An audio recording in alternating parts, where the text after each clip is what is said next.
สั้นๆที่เฮานั้นได้พบกันได้รู้จักกันได้ผูกความสัมพันธ์มันเป็นเวลาสั้นๆที่เฮานั้นมีความสุขลืมเรื่องความทุกข์และปลูกคำว่าหักฝังลงในใจและเป็นเพราะเวลาสั้นๆนั้นที่ทำให้เฮาต้องเดินแยกกันความหักที่แสนสั้นต้องจบลงในวันนี้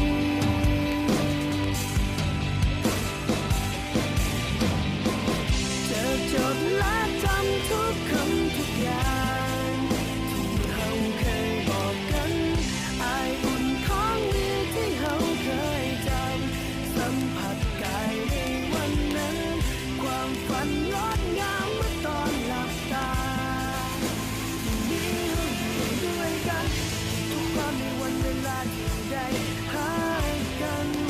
ในห่วงเวลาสั้นๆตลอดไปบ่มีจุดจาง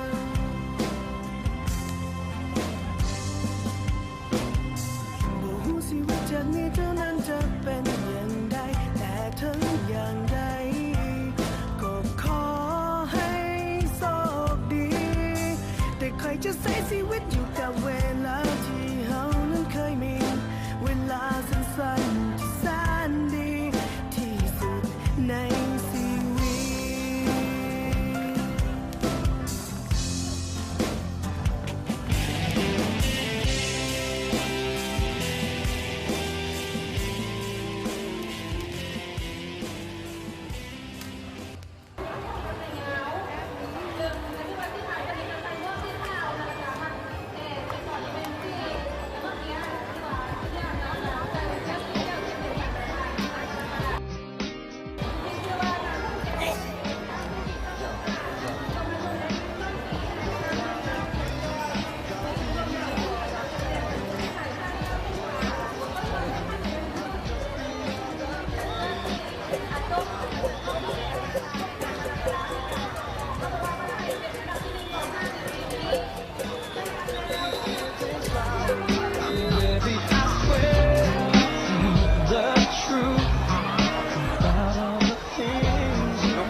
วันที่เจ้านั้นเดินไป